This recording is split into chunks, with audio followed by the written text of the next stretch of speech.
Open it up already. It's heavy. Annie drops the garbage bag with a thud at the entrance, crouching to catch her breath. If it's that hard, you didn't have to bring it here, I say, and Annie glares at me. Throwing out garbage costs money. If I can dispose of it at my mother-in-law's, Cindy, it saves money. If you want me to take it back, hand it over. Here. She thrusts her hand out and wiggles her fingers. I tried desperately to lift the garbage bag, but my weak body makes it difficult. Only a pitiful groan escapes my lips. Annie just stands there, smirking at me. Looks like it's impossible for you, even if you spend all night. Well, I'm leaving. Staying any longer is a waste of time. With that, Annie leaves me behind and walks away. I was at a loss, unable to move the garbage bag from the entrance. If it stays there, it'll block the way, and I won't be able to get outside. I desperately tried to move the garbage bag, putting all my strength into my arms. Finally, the bag slid a bit. Seeing a glimmer of hope, I pulled the bag even harder, but it was so heavy that the friction with the floor caused it to tear. In the unexpected turn of events, I hit my arm hard against the shoe cabinet. Ouch! I can't take this anymore. Holding my arm, I looked at the garbage bag and saw its contents scattered across the entrance. I realized that I should have just divided the contents into smaller bags instead of dragging it. As I began to pick up the garbage, I noticed something odd. No way is this. Seeing what was inside the bag, I understood Annie's true intention. Tears began to flow naturally from my eyes. My name is Cindy. Now, I'm sitting at a desk in a dimly lit room, making handmade jewelry. The only sounds in the room are those of the jewelry making and the ticking of the clock. I could faintly hear the happy voices of children playing outside. That's enough for today. Though I was still in the middle of working, my vision was getting blurry, and my fingers were no longer moving as they should. If I pushed myself too hard, I might make a mistake and have to start over again. So, even if I felt I could do a bit more, it was wise to stop. When I put down my tools, I noticed for the first time that the room had gotten dark. Oh, it's already this late. Even as I murmured, there was no family in this house to respond. Feeling a bit lonely, I maneuvered my wheelchair to turn on the light switch. As the room lit up, I saw the pile of black garbage bags in the corner, but I didn't want to look at them. What should I make for dinner today? Quickly tidying up my tools, I went to the kitchen to start preparing dinner. The cheerful voices of children playing outside continued to be heard. As I listened to them, chopping vegetables on the cutting board, tears suddenly fell from my eyes. Why do I have to live such a miserable life? As I thought that, I couldn't stop the tears from flowing, and they dripped onto the cabbage on the cutting board. The reason I'm in this condition is because of a car accident over 20 years ago. Since then, I've been in and out of hospitals and living in a wheelchair. Because of this, I couldn't properly take care of my son, Joe. My husband, although he tried, was busy with work, so he ended up neglecting Joe as well.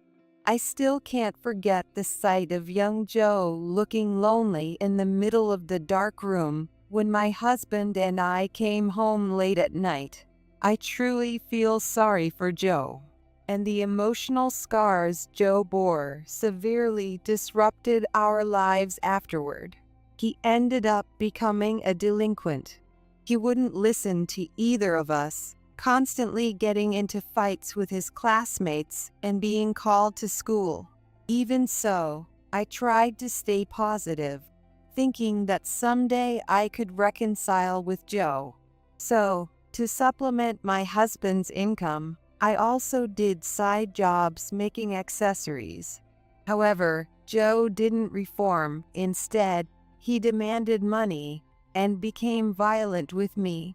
My husband collapsed, likely due to the stress from work and home life. Worrying about Joe until the end, he passed away. Joe, perhaps feeling some responsibility, got married to a woman named Annie and quickly moved out.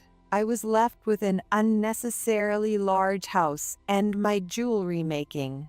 I sold my jewelry at flea markets, so I had some interaction with neighbors. Talking with people only happened during those times. As I reminisced and shed tears, the doorbell rang. Someone coming at this hour had to be her. I quickly wiped my tears and hurried to the door as fast as I could. However, the person on the other side of the door couldn't wait and started banging on the door. Just a moment, I'm opening it now. As soon as I unlocked the door, my daughter-in-law Annie burst in with a hostile demeanor. She was wearing a suit, likely coming straight from work, and holding a black garbage bag for some reason. It was tightly packed and firmly tied. Why didn't you open the door sooner? You're really slow. As soon as she entered, Annie, her face red, hurled insults at me. I'm not just sitting around doing nothing, you know. I still have to check on you, so I came. I'm sorry, but it's hard to move quickly in a wheelchair. Stop making excuses. You should get more exercise.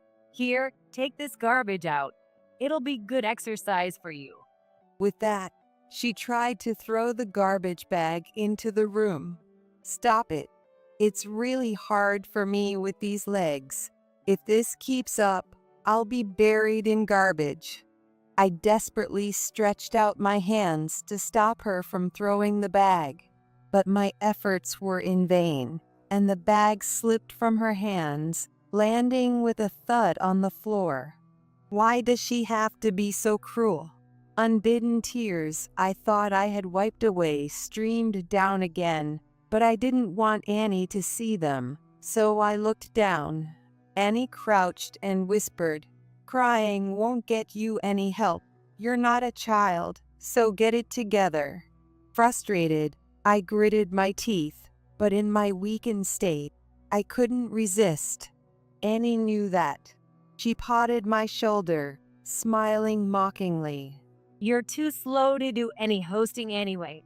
This is boring, I'm leaving. She opened the door to leave, but suddenly turned back, looking at me seriously. I'll come again. The garbage isn't sorted, so you need to do it. Otherwise, you'll get in trouble. Understand? I was too angry to respond. As soon as the door closed, I hurriedly locked it. Annie has been coming to the house every day since my husband died. It's not out of kindness to check on me. She comes and insults me, and lately she's taken to throwing garbage at me.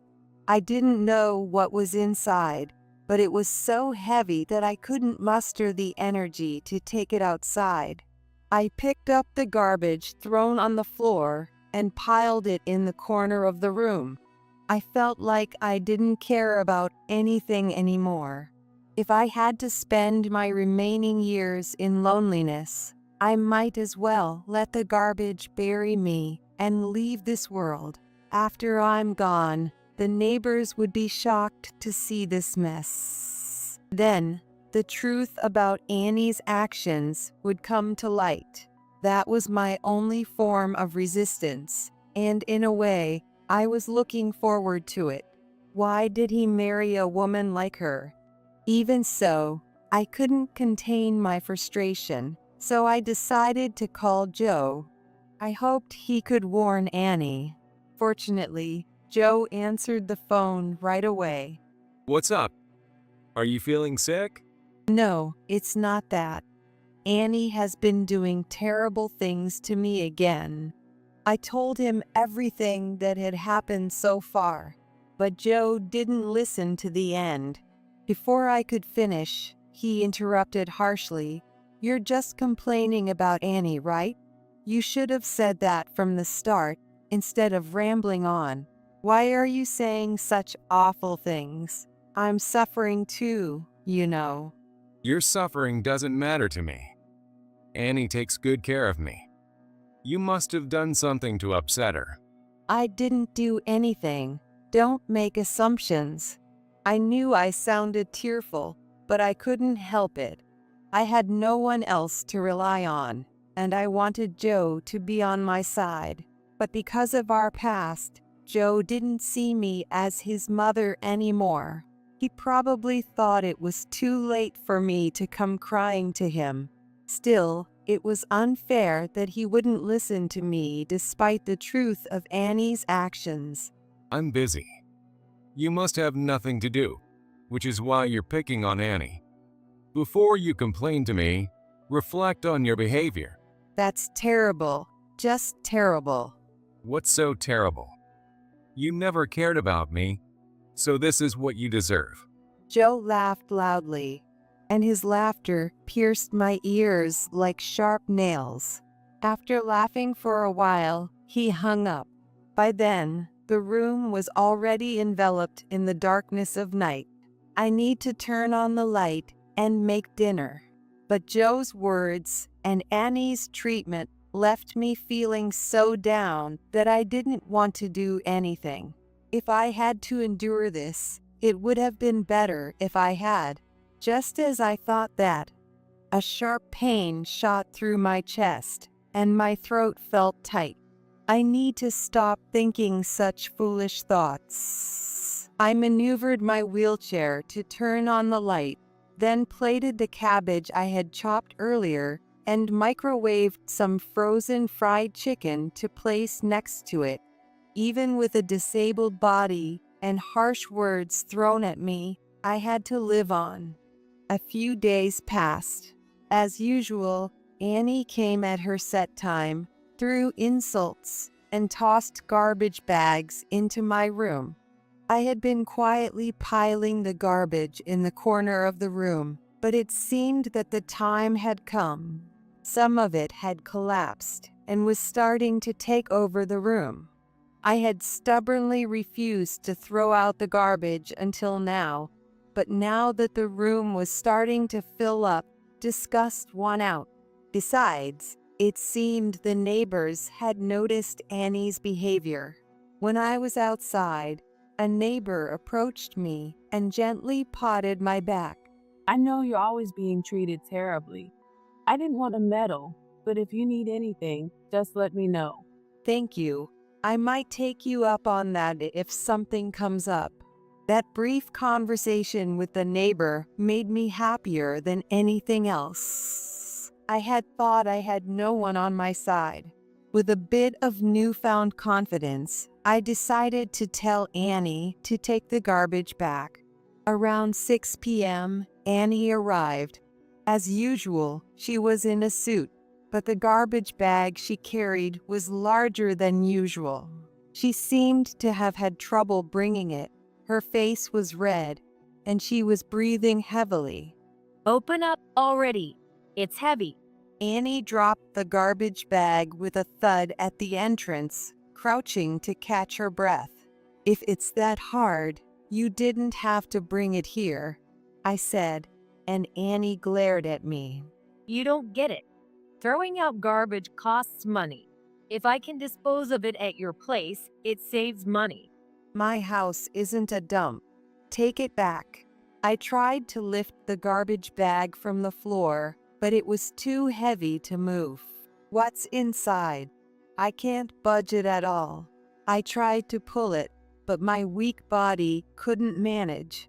If you want me to take it back so badly, give it to me. Here. Annie thrust her hand out and wiggled her fingers. I desperately tried to lift the garbage bag, but my weak body couldn't manage. Only a pitiful groan escaped my lips. Annie just stood there, smirking at me. Looks like it's impossible for you, even if you spend all night. Well, I'm leaving. Staying any longer is a waste of time. With that, Annie left me behind and walked away. I was at a loss, unable to move the garbage bag from the entrance. If it stayed there, it would block the way, and I wouldn't be able to get outside. If there was a fire, I wouldn't be able to escape. I desperately tried to move the garbage bag, putting all my strength into my arms. Finally, the bag slid a bit. Seeing a glimmer of hope, I pulled the bag even harder, but it was so heavy that the friction with the floor caused it to tear. In the unexpected turn of events, I hit my arm hard against the shoe cabinet. Ouch! I can't take this anymore. Holding my arm, I looked at the garbage bag and saw its contents scattered across the entrance. So, I should have divided the contents into smaller bags instead of dragging it. As I began to pick up the garbage, I noticed something odd. No way, this. When I picked it up, it was a package of microwavable macaroni and cheese, and it was unopened. What is going on? Could it be that Annie didn't realize and just put it in the garbage bag?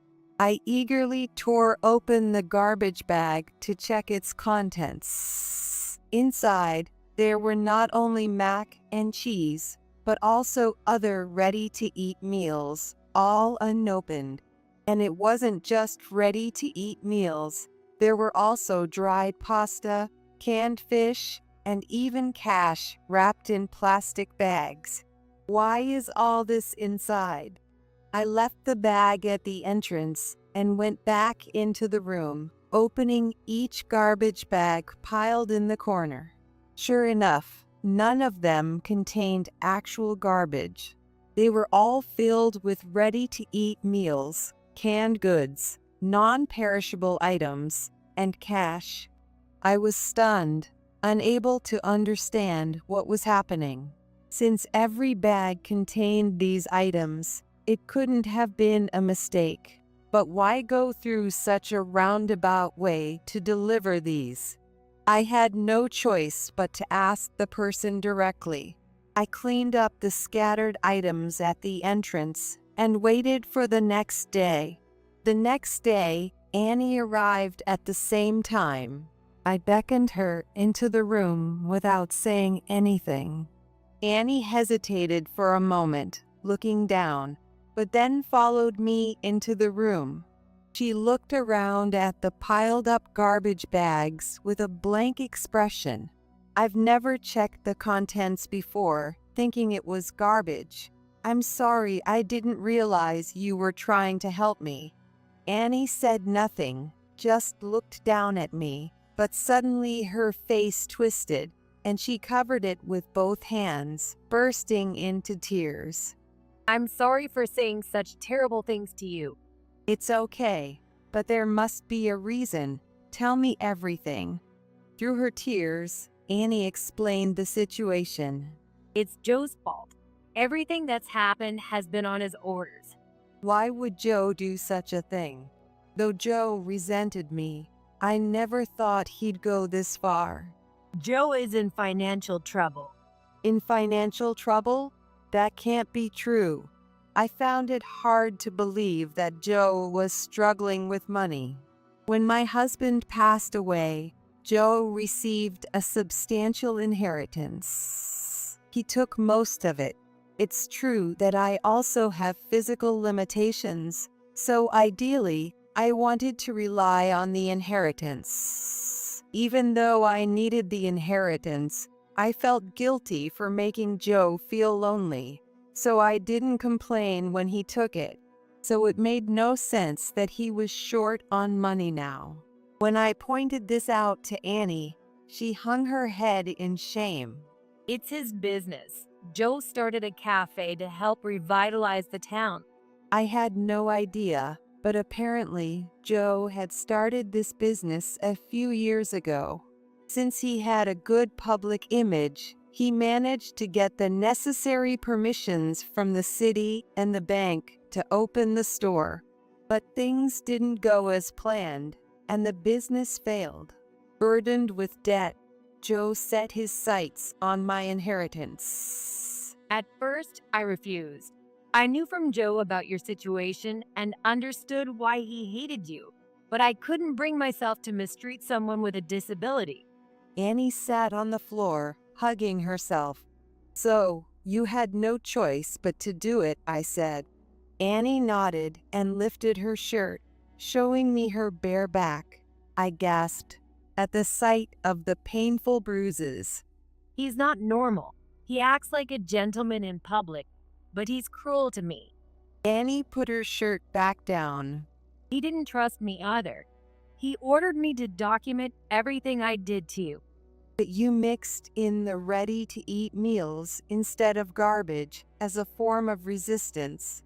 Annie shook her head sadly. Partly, but also because Joe was using me to torment you. If anything went wrong, I'd be the one blamed since he didn't do anything directly. Annie continued, scratching her head in frustration. So it was insurance. I thought if I insisted it was food, not garbage, my punishment would be lighter. I didn't mind if you actually threw it away. But why are you being honest now? A neighbor almost called the police. I realized it was pointless to continue, but I'm still scared of Joe and don't know what to do. Annie didn't seem to be lying.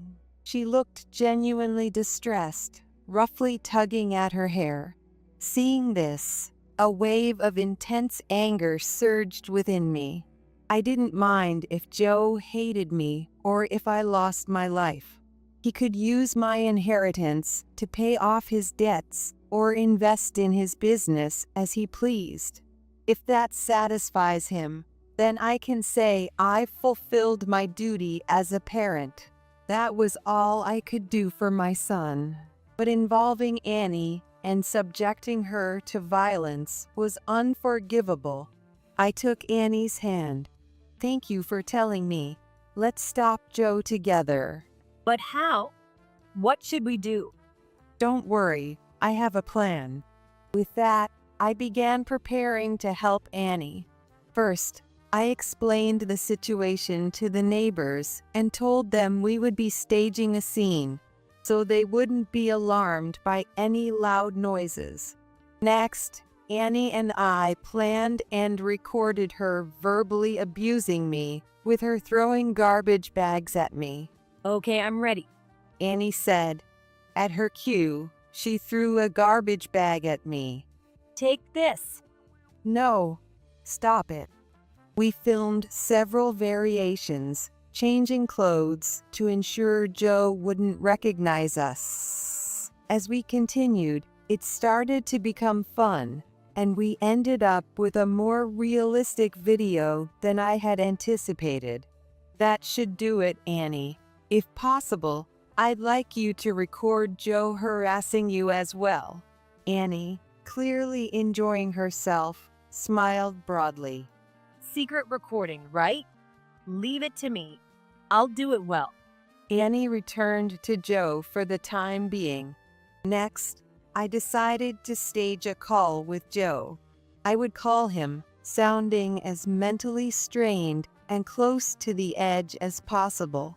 Joe, I can't take it anymore. Help me. Of course, Joe wouldn't genuinely worry. Every time he heard my suffering voice, he'd laugh, thinking, "Suffer all you want." After making a few fake calls, I went for the final act.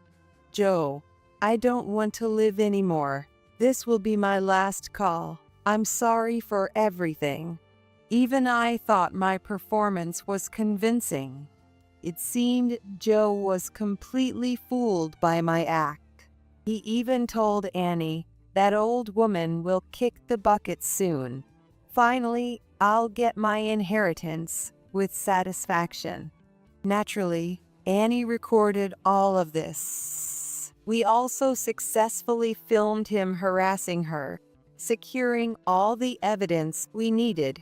With that evidence and minimal belongings, Annie fled to my house.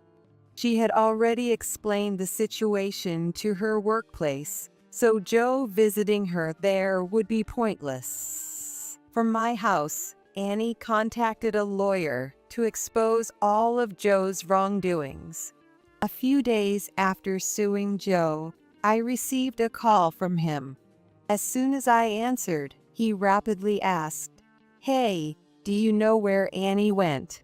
"Oh, Joe, I don't want to live anymore." Shut up. I don't care about you. Where's Annie? "I don't know. I haven't seen her." I could tell Joe was panicking, even over the phone. Don't play dumb. That woman pulled a stunt. The only place she'd go is to you. I'm coming over. About an hour later, Joe really showed up. Through the intercom, his tone completely changed to a gentle one. Mom, long time no see. Let me in. I brought some sweets. Let's eat together. He showed a bag of sweets to the monitor. A while ago, I might have believed him, but knowing everything from Annie, I could see through his act. "Annie's not here. I'm sorry, but please leave." She's not. Then why won't you open the door? If she's not there, it's fine, right? Joe maintained his gentlemanly tone. "I see, indeed, he seems pleasant on the surface. No, the room is messy, so I can't open it." Then I'll clean it up. So let me in. "No, I'm not opening the door. Go away." Hey, old woman, cut it out. When I firmly refused, Joe showed his true colors. You bastard. You have some nerve defying me in that condition. Get ready. Losing his cool, Joe started kicking the door violently. The sound echoed through the room. Open up. Open this door, damn you. The door was sturdy metal, so I didn't think it would break, but Joe's crazed intensity scared me. I'm scared. What if he breaks the door? Annie, who had her hand on my shoulder, was trembling slightly. "Annie, call the police." Got it. While Annie called the police, I tried talking to Joe. "Joe, stop this. It's pointless." But my words didn't reach him anymore. After a while, I heard muffled shouting outside, and the kicking stopped. Looking through the monitor, I saw the neighbors had restrained Joe. Held by the men, Joe couldn't resist. Let go. Let me go. But the police soon arrived and arrested Joe. After confirming this, Annie and I went outside to face Joe. Hey, Mom. Tell them to let me go. "Sorry, but everyone knows your true nature now. Give it up." Don't be ridiculous. It's your fault. You ruined my life. Joe was taken away without apologizing to Annie. The neighbors also offered me words of comfort.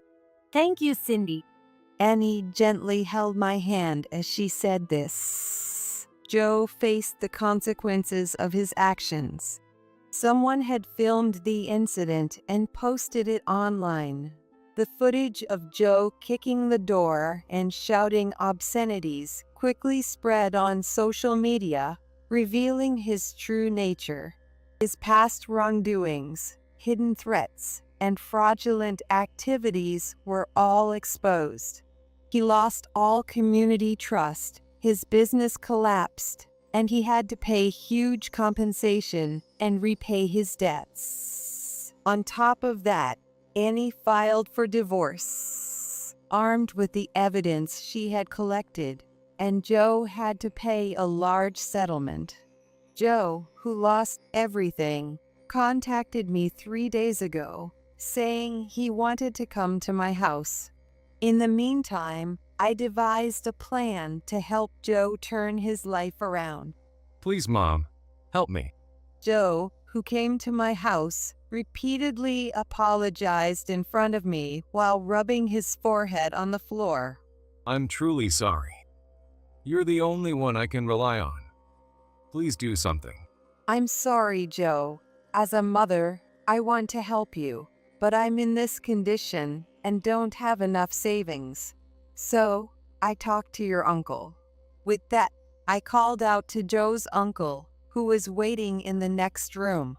The door burst open, and a tough-looking man with a shaved head and sunglasses stepped out. This is a construction worker. When I told him about you, Joe, he said he'd be happy to hire you. They're short-staffed right now.